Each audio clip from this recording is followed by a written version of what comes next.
Typically कुछ भी अच्छा करने के लिए ज़िंदगी में मैंने देखा है 2 लोगों की ज़रूरत पड़ती है।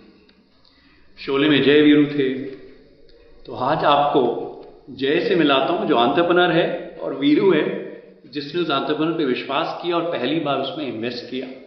सो ग्रेट एंटरप्रेन्योर और ग्रेट इन्वेस्टर दोनों जब साथ मिलते हैं तो एक कमाल की कंपनी बनती है। उसका नाम है ईज़बज़। मैं आज पुणे में उन्हीं के ऑफिस में बैठा हूँ और 2 मेरे मित्र हैं जिनसे आपको मिलाता हूँ। एक है रोहित जो फाउंडर है ईज़बज़ के, जिन्होंने एक कुशी नौकरी छोड़ के, अच्छी नौकरी छोड़ के, जहाँ वो लाखों रुपए कमा रहे थे, छोड़ छाड़ के एक सपना देखा, उसको पूरा करने निकल चले। परिवार ने साथ छोड़ दिया, सबने साथ छोड़ दिया, किसी ने नहीं सोचा कि ये लड़का कुछ न कुछ करके दिखाएगा। जिस इंसान ने इसके सपने पे विश्वास किया वो मेरे दूसरे मित्र हैं, उनका नाम है अपराजित भंडारकर। दोनों ने मिलके, एक ने इन्वेस्ट किया, एक ने अपना सपना पूरा किया। आज 250 लोगों की ऑर्गेनाइजेशन चलाते हैं पुणे में, और ईज़बज़ इस साल 1 लाख करोड़ का पेमेंट प्रोसेस करेगी। उनकी अगली राउंड की फंडिंग होने वाली है, शायद 1000 या 1200 करोड़ का वैल्यूएशन होने वाला है। और जेन्युइनली मैं कह सकता हूं कि रोहित में मैं बहुत एंटरप्रेन्योर से मिला हूं, इतना दृढ़ निश्चय होना, एक पेशेंस होना और इतनी ह्यूमिलिटी होना, इतना सक्सेसफुल होने के बाद बहुत कम दिखता है लोगों में। सो मुझे बहुत गर्व है इनके ऑफिस में आज जो बैठा हूं। And so welcome Rohit and welcome Aparajit. बहुत मजा आया आप लोगों से आज मिलके, and I am really happy कि आप लोग हमारे चैनल पे आके दर्शकों से बात कर रहे हैं।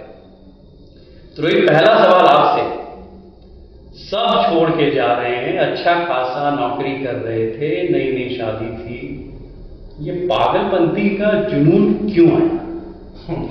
तो शुरू से कुछ खुद का करने का बहुत मन था।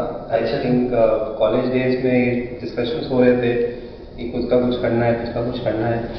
और जब नौकरी कर रहे थे तो लगा कि यही टाइम है कि अगर करना है तो अभी करना है, नहीं तो कभी नहीं हो पाएगा। अभी नहीं तो कभी नहीं। तो हमने फिर एक दिन जाके बस अपने सुपरवाइजर जो हमारे बॉस थे उनको बोल दिया कि हमें नौकरी छोड़नी है।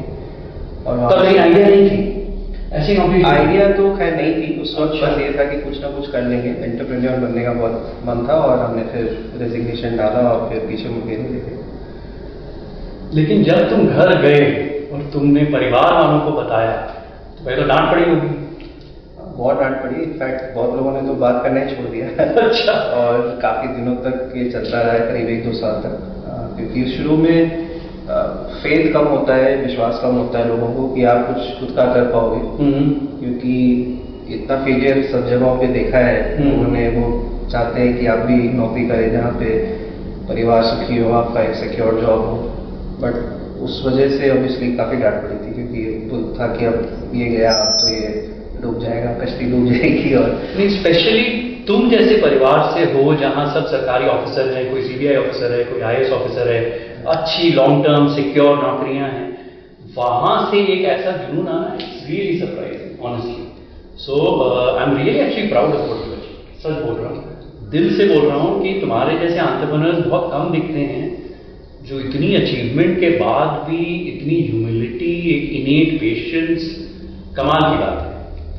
अपराजीत, क्वेश्चन टू यू, तुम जब पहली बार रोहित से टू स्पीक ऑफ कोविड, शायद मिड ऑफ 2020 था, उस समय एंटरप्रेन्योर से मिलना और विश्वास करना कि यार इसमें मैं पैसा डालता हूं, ऐसा तुमने क्या देखा तो जो औरों ने नहीं देखा? तो मैं इनको फर्स्ट, मेरा कॉल हुआ था सितंबर 2020 में। ओके। तब इनके जो अभी सीएफओ हैं वो सिद्धार्थ करके हैं, वो तभी जियो में काम करते थे, मैं उनको जानता था जियो से।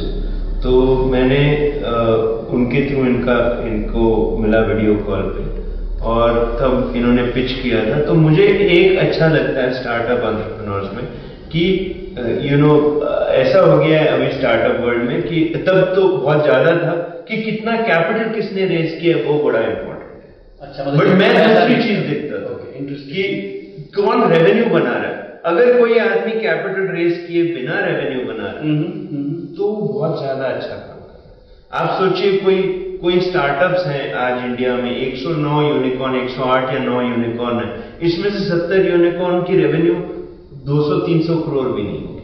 अगर आपकी वैल्यूएशन 8,000 करोड़ है, आप 200-300 करोड़ रेवेन्यू नहीं बना पा रहे, तो किस बात की वैल्यूएशन है?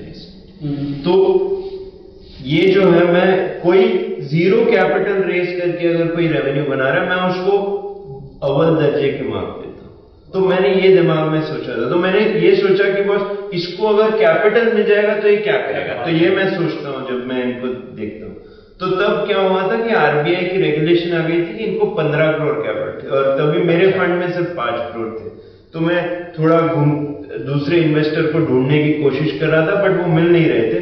बट मैं एक कोई लार्जर बैंक है, उनके साथ एक डील कुछ हो रही थी, वो डील नहीं हुई, तो मैं वापस इनको मिला, और तब मैंने इनको मेरे आईसी पे एक जितेंद्र गुप्ता है, जितेंद्र जी जो है वो जुपिटर करके एक न्यू बैंक चलाते हैं, और वो पहले सिट्रस करके एक पेमेंट गेटवे थे, उसके फाउंडर थे, तो उनसे मैंने मिलाया।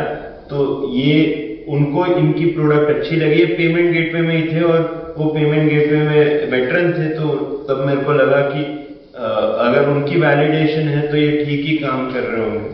और फिर उसके बाद मैंने अमरीश को भी मिलाया जो पाइन लैब चलाते हैं, वो भी इनका प्रोडक्ट पसंद कर चुके, और उसके बाद मैंने बोला हम भी लगाते हैं। तो मेरे फंड में जितने पैसे थे मैंने इसमें लगा दिए थे तभी, तो हमने 7.5 करोड़ लगाए, और जितेंद्र और अमरीश ने और 3.5 करोड़ लगाए, तो हमने लगभग 10 करोड़ की इनको फंडिंग की थी। और टोटल राउंड एक मेरे दोस्त थे विक्रम,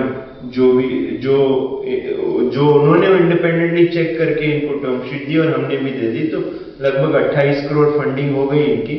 तो मिनिमम आरबीआई था 15 करोड़ और 25 करोड़ नेसेसरी था इन 2 इयर्स, तो हमने वो टोटल फंडिंग कर दी, और इन्होंने तुरंत नेक्स्ट ईयर 28 करोड़ की प्रॉफिट बनाई। तो मेरा वो जो था कि कोई आदमी बिना कैपिटल के प्रॉफिट बना रहा है, ये इसने करके दिखाया मुझे। तो फिर बाद में, और उसने जब हम मिले थे 2020 में, लगभग वो 2 करोड़ रुपया महीने की रेवेन्यू बना रहे थे। भाई मैं इनके ऑफिस में गया था जैन 2020 में, और मैं गया था तभी मैं इनको मिला था, तो तब इनकी रेवेन्यू हो गई थी लगभग मेरे हिसाब से 8 करोड़ होने वाली थी वो महीने में।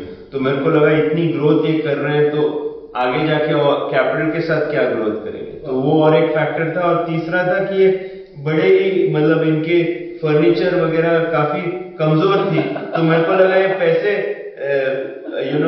बड़े जुडिशियसली खर्च करते हैं, तो इस हिसाब से मैंने बोला कि ये पैसे मेरे खर्च नहीं करेंगे, मेरे को बर्न से बहुत डर लगता है, तो मेरे को लगा ये बर्न नहीं करेंगे पैसे, तो मैं बड़ा खुश था कि इन्होंने ये करके दिखाया। नहीं, ये कमजोर फर्नीचर वाली कहानी जरा सुनाओ। मैंने सुना है कि आप किसी कुर्सी पे बैठे थे और वो कुर्सी टूट गई। हाँ, तो मैं कुर्सी, इनको लगा कि शायद आप इन्वेस्ट नहीं करेंगे कि कुर्सी भी ठीक थी, और आपको लगा कि जेल तो पैसे बचाता है, ऐसा कुछ बात नहीं। हाँ, तो मैं पुणे ड्राइव करके आया था। इनकी ऑफिस ये वाली नहीं थी, ये तो थोड़ी आलीशान ऑफिस है। इन्होंने तब तो उनकी रेवेन्यू बहुत कम थी, तो ऑफिस भी छोटा सा था, वो स्ट्रीट के उस तरफ था। अच्छा। यही बिल्डर तो यही है, उनका वही छोटा ऑफिस था। तो वो ऑफिस में मैं गया और एक लॉफ्ट पे मीटिंग हो रही थी, और वो लॉफ्ट में कुर्सियां थी और मैं कुर्सी पे बैठा और वो टूट गई। टेबल भी काफी पुरानी जमाने की टेबल थी, तो इनको लगा कि मैं पैसे नहीं डालूंगा, बिकॉज उनको लगा कि कुर्सी टूट गई, इंप्रेशन खराब हो गया। मैंने सोचा कि बस ये तो खराब कुर्सियों पे काम कर सकते हैं, तो मतलब पैसा मेरा खर्च नहीं करेंगे, ये मैंने सोचा। जब मैंने सुना है कि आपने जो 28 करोड़ रुपए डाले थे, उसमें शायद 27 करोड़ 90 लाख रुपए अभी भी है, लाख रुपए की शायद कुर्सियां खरीदी।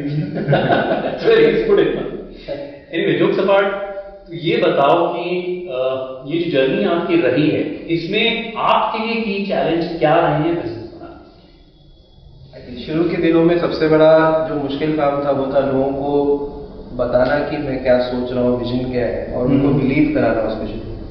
बहुत लोग स्टार्टअप्स में सबसे बड़ा आई थिंक जो प्रॉब्लम होता है कि अच्छे लोगों को आप कैसे लाएंगे स्टार्टअप में, और वो अच्छे लोगों को लाने के लिए हम लोग अपने एल्मा मैटर के पास गए, क्योंकि प्रोडक्ट बहुत कॉम्प्लेक्स था जो हम बना रहे थे। उसमें काफ़ी टेक्नोलॉजी का हम लोग यूज़ कर रहे थे और काफ़ी डीप टेक्नोलॉजी बिल्ड कर रहे थे, और पेमेंट्स है तो ऑब्वियसली सेंसिटिव डेटा भी है, इन्फॉर्मेशन गलत गई तो सामने वाला आपके ऊपर केस भी कर सकता है, तो पेमेंट रिकन्सिलिएशन बड़ा ज़रूरी होता है इसमें, तो इन्फॉर्मेशन सही तरीके से जानी चाहिए। तो आपको टेक के वैसे लोग चाहिए होते हैं और उस वक्त हमारे ऊपर कोई विश्वास नहीं करता था। हमारी कंपनी बहुत छोटी थी, तो मैं गया था अपने अल्मा मैटर के पास और मैंने जो टॉप 5 बच्चे होते हैं जो MSc कंप्यूटर एप्लीकेशन में पढ़ाई कर रहे थे, जो मास्टर्स कर रहे थे, उनको एज एन इंटर्न रखा 5,000 रुपये में, क्योंकि उतना ही पैसा दे पा रहे थे। और वहाँ से एक प्रोडक्ट बनाया, क्योंकि उसमें प्रोडक्ट भी नहीं बनाता था, लॉन्च ही नहीं कर पा रहे थे। तो वहाँ से जर्नी स्टार्ट हुई कि अच्छे लोगों को लेके आए, टॉपर्स गोल्ड मेडलिस्ट को लेके आए जो फुल स्टैक डेवलपर्स थे, और प्रोडक्ट लॉन्च कर पाए। वो सबसे मुश्किल काम था, क्योंकि 2 बार पहले हमारा प्रोडक्ट फेल हो चुका था। प्रोडक्ट चलता ही नहीं था या डेटा आता ही नहीं था सर्वर से, स्क्रीन पे ही नहीं दिखता था, ऐसी छोटी छोटी चीज़ें होती थी, क्योंकि बहुत ही बेसिक काइंड ऑफ डेवलपर्स थे हमारे पास। तो बहुत मुश्किल था, उसमें मुझे 1-2 साल लगे थे अच्छे लोगों को लेकर आना, फिर बैंक्स को विश्वास दिलाना कि मैं पेमेंट्स में कुछ कर पाऊँगा, वो भी बहुत मुश्किल होता है, क्योंकि बैंक्स भी आप पे विश्वास नहीं करते हैं। तो आई थिंक ट्रस्ट और फेथ, ये 2 बहुत इंपॉर्टेंट चीज़ है, जो लोगों को विश्वास दिलाना कि आप ये बना सकते हो, उसमें काफ़ी टाइम लग जाता है, और ये हमारे सबसे मुश्किल काम था। Rohit, to think this over कि आपने अच्छी इंस्टीट्यूट से इंजीनियरिंग करी, सिम्बायोसिस से MBA किया, TCS में काम किया, एक्सेंचर में काम किया, लाखों रुपए की तनख्वाह छोड़ के आप एक 2 साल तक स्ट्रगल कर रहे हो। It must been really tough. मतलब आपका इनर रिजॉल्व इतना हाई होगा उस वक्त कि I will not give up, मैं लगा रहूंगा। It's see, having been an entrepreneur myself, something I can relate to. But वो जो 2 साल जो होता है ना, where you are in this dark tunnel कि पता नहीं है यार कहाँ जा रहा हूँ, क्या कर रहा हूँ, पसीने में लत में एकदम आप उठते हो और आपको 3 बजे की कल सुबह ऑफिस जाके सबको मोटिवेट करना है। I am sure you been through that journey. Of course, I mean initially जैसे मैंने बोला कि शुरू से कुछ अपना करना था, और वही टाइम था जब मैं कुछ अपना कर पाता। मुझे लगता है कि अगर मैं 2-3 साल डिले कर देता तो शायद वो डिसीजन लेना और मुश्किल हो जाता मेरे लिए। और बचपन से डिसीजंस माँ बाप ले रहे थे खुद के लिए, मैं कुछ करना चाहता था। जैसा मैंने पहले आपने बताया कि हम स्पोर्ट्स में इंटरेस्टेड थे, बट MBA करने चले गए, फिर बाद में नौकरी भी की। तो हर कोई मेरे लिए डिसीजन लेता था। पहली बार मैं चाहता था मैं खुद के लिए डिसीजन लूँ, तो वही टाइम था कि मैं खुद के लिए डिसीजन ले पाता, क्योंकि मेरी शादी हुई थी और 2-3 साल आगे पीछे होता तो शायद मैं ये कर नहीं पाता। तो ऐसा था कि उस वक्त विक्रम ऑलरेडी नौकरी छोड़ चुका था, जो मेरा दूसरा परफॉर्मेंस था। अच्छा। और फोन करता रहता था कि धोखा तो नहीं देगा। तो एक दिन ऐसा आया कि तो ऐसा एक दिन आया कि मैंने नौकरी छोड़ दी, और फिर मैंने उसको फोन करके बोला कि मैंने छोड़ दिया है और अब मैं आ रहा हूँ। तो खुश हो गया था। तो वो आई थिंक बहुत ज़रूरी था, क्योंकि उस वक्त अगर नहीं करते तो फिर वो कभी नहीं स्टार्ट नहीं हो पाता। तो अभी हमने आपके ऑफिस का टूर लिया। ऑफिस बहुत अच्छी है आपकी, काफ़ी सारे डिपार्टमेंट्स हैं, तो आपने एक बहुत अच्छा जिम भी बना रखा है। हाँ जी। तो अगला सवाल अफरजीत से है कि अच्छाइयाँ इनमें बहुत सारी मैं देख रहा हूँ, राइट? पैशन है, टीम बना लिया है, कम पैसों में बड़ी कंपनी बना ली है। कुछ चीज़ें तो होंगी जो शायद आपको इनके बारे में पसंद नहीं है। एक चीज़ तो इन्होंने बोली है कि वो चीज़ बताना मत कैमरे में, क्योंकि माँ बाप को नहीं चाहते कि वो पता चले। So tell me, what is it that you don't like about it? आपको ऐसा क्या है जो तुम्हें पसंद नहीं है अपार्ट फ्रॉम टूटी कुर्सी? तो मैं जो करता हूँ, एक्चुअली इन्वेस्ट करता हूँ, तो मैं सोचता हूँ अपनी कंपनी में रिस्क क्या है उसको मिटिगेट करना। एक तो की मैनेजमेंट पर्सन जो होते हैं, जैसे डायरेक्टर है मेरे कंपनी में, जो एग्जीक्यूटर है, वो मैं उनको देखता हूँ कि ये क्या कर सकते हैं जो बिजनेस को मेजर रिस्क हो सकती है। तो इनका रिस्क ये कि ये अनफिट रहते हैं, ये स्पोर्ट्समैन रह चुके हैं बट अभी ये कोशिश नहीं कर रहे हैं लाइफ में कि फिट रहे। तो मैं इनको बोलते रहता हूँ कि थोड़ा जिम जाइए, थोड़ा खाना खराब जो जंक फूड है वो मत खाइए। वो सुनते नहीं है। मैंने 2-4 साल से इनको ये बोल रहा हूँ। अभी इनके अगर फंडिंग हो जाती है तो मैंने इनको ये टास्क दिया है कि आप अपना वजन घटाइए। इनका दूसरा जो को फाउंडर है वो पहले बाइक पे आता था, मैंने उसको तुरंत बोल दिया। एक बार मेरे को पता चला तो मैंने उसको बोल दिया कि अगर तू खुद गाड़ी नहीं ले रहा है तो मैं बोर्ड में अप्रूव करके तेरे को गाड़ी से आना मैंडेटरी कर दूंगा, क्योंकि ये बाइक से आने पे काफी रिस्क हो जाता है। तो मेरा व्यू है कि ये इनका एक ये प्रॉब्लम है। दूसरा है कि ये पहले जब ये हम लोग को मिल रहे थे तो ये पिचिंग नहीं जानते थे, अभी ये थोड़े बहुत सीख गए और अभी वो इन्वेस्टर्स को भी अच्छी तरह से पिच कर रहे हैं। तो नहीं ये बहुत I am surprise you saying ये तो गजब पिच करने वाले हैं। हाँ तो अभी ये काफी बहुत अच्छे स्टोरी टेलर हो गए, ये अभी बहुत सीख गए हैं। अच्छा, very nice. And what do you like about me, what don't you like about me? Let's hear from an entrepreneur not an investor. I think most of the things मतलब ज्यादातर चीजें अच्छी चीजें हैं और प्रजीत शुरू से बहुत सपोर्टिव रहे। मोस्ट ऑफ द इन्वेस्टर्स जब आते हैं तो ऑब्वियसली वो चाहते हैं कि रिटर्न ऑन इक्विटी जल्दी बने और जल्दी स्केल हो, तो विश्वास होना बहुत जरूरी चीज है। और इन्होंने हमारी जर्नी उस समय देखी थी जब कोविड था, बहुत सारे प्रॉब्लम्स थे। तो एक long term sustain business build करने के लिए आपके जो इन्वेस्टर्स हैं या जो आपके बोर्ड मेंबर्स हैं उनको आप पे विश्वास करना बहुत ज़रूरी होता है और ये काफ़ी विश्वास करते हैं। इनका नेटवर्क भी अच्छा है, इनका नॉलेज भी फिनटेक में अच्छा है, क्योंकि इनका जो आप अगर पोर्टफोलियो देखेंगे तो ज़्यादातर इन्होंने बिल्कुल फिनटेक कंपनीज में इन्वेस्ट किया है।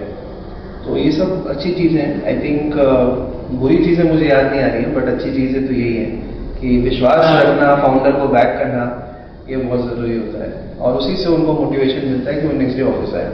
नहीं तो फिर प्रेशर सिचुएशन में बाकी चीज़ें छूट जाती हैं जो लॉन्ग टर्म है, जैसे आपका कोर वैल्यूज, कल्चर, आपने प्रोडक्ट बिल्ड करना, उसमें टाइम लगता है, पैसा लगता है, बट वो ज़्यादा ज़रूरी है।